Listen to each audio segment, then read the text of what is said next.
Hello everyone, good morning. সকালবেলা ঘুম থেকে উঠে আমার মামা দেখি মাছটা বের করেছে। আমার মামা এই মাছটা মুম্বাই থেকে নিয়ে এসেছে। মাছের পিসগুলো কত বড় বড়। এই মাছটার নাম হচ্ছে সুরমাই মাছ। তোমরা কারা কারা চেনো আমাকে কমেন্ট করে জানিও। মাছটাকে ম্যারিনেশন করে ফ্রাই করতে দেওয়া হয়েছে।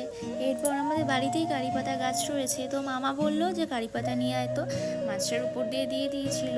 এরপর আমার দিদা আমাকে খাইয়ে দিল। আমি ফার্স্ট টাইম ট্রাই করলাম, ভীষণই ভালো লেগেছে মাছটা খেতে।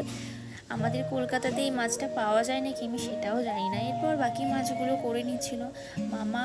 আমার মুম্বাইতে থাকে, তো অনেক কিছু নিয়ে এসেছিলো। এটা মাটনের কিছু একটা ছিল, আর এটা চিকেন জিরের পাকোড়া মতো ছিল। এরপর দেখো এক এক করে সবাই আসছিল, যেহেতু আমাদের বাড়িতে পুজো রয়েছে।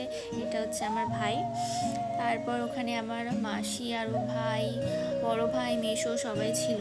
আমার মনে হয় যে পৃথিবীর সবচেয়ে বড় আনন্দ হলো মানে পরিবারের সাথে সময় কাটানো, যেটা নাকি আমাদের পরিবারে অনেক কম হয়।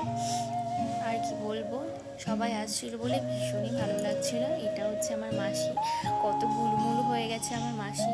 আমার মাসিকে জড়িয়ে ধরে আলাদা একটা শান্তি পাওয়া যায়। আমার জীবনে অন্যরকম একটা মানুষ, ভীষণ ভালোবাসি মাসিকে। আর এটা হচ্ছে আমার বড় ভাই। তারপর হচ্ছে আমার মিশোর আসতে অনেকটা দেরি হচ্ছিল, যার জন্য আমরা চলে এসেছিলাম। মিশো একা একা এত ভারী ভারী ট্রলি ব্যাগগুলো নিয়ে আসছিল। তো এরপর তোমাদের সাথে পুজোর ব্লগ শেয়ার করব, তো চলো টাটা।